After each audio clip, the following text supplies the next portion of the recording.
I would say, everybody talks about the putt and how awesome it was, and I mean, granted, it was probably one of the best putts I've ever made in my life, and I really played well coming down the stretch. Last 4 or 5 holes, I made such a good putt on 17 in the actual tournament. A really good par putt, and that one kind of gets shuffled to the side. On Sunday in Singapore, Paula and I actually played together, and so I think we were in the second or the third to last group, and I ended up finishing 4th in the tournament, but I knew that Paula made a couple really clutch putts coming down the stretch. So that was fun. I got to watch her play extremely well all day and put herself in contention. Now Paula with a lot of club in hand. She's going for it, trying to get it as far down there as possible. Is it going to pay off?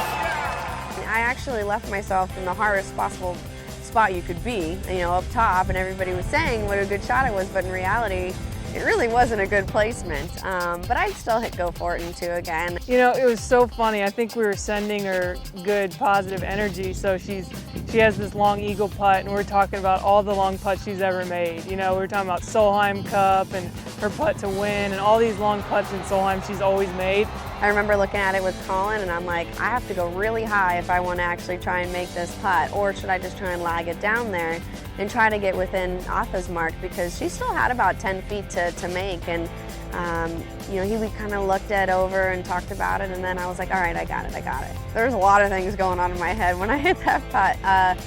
Well, when I first putted it, I thought, oh, please just get to the top of the ridge and don't leave it up there, don't leave it short. I mean, there's a long way to try to judge that and to try to get it just to fall over. And then I'm looking at it, and I'm like, it's like 6 feet from that little part of the ridge, and I'm like, oh, this is looking pretty good. And I'm like, okay. And then I'm kind of, I only had to walk halfway because it was 90 degrees, and I could see where the hole was, and I'm thinking, oh my gosh, oh my goodness, does this have a chance? What? And then it went in. Sure enough, it goes in. I mean, it hit the back of the hole dead center, and I'll never forget because she looked up, and because how much break she had to play, she looked up and she looked right at me, and with the look on her face was just like, are you kidding me? There were probably some other words that went through her head at that point. It was incredible, and Colin didn't even do anything. His reaction was just, oh yeah, it was typical, nice putt. I'm like running around, but then again, I don't think he needed to do anything. I did it all myself. We were all going crazy, but it was a really cool moment. I mean, it was the highlight of the year for sure, and probably in golf in general. To have them there, especially in another country, and being away from home, to have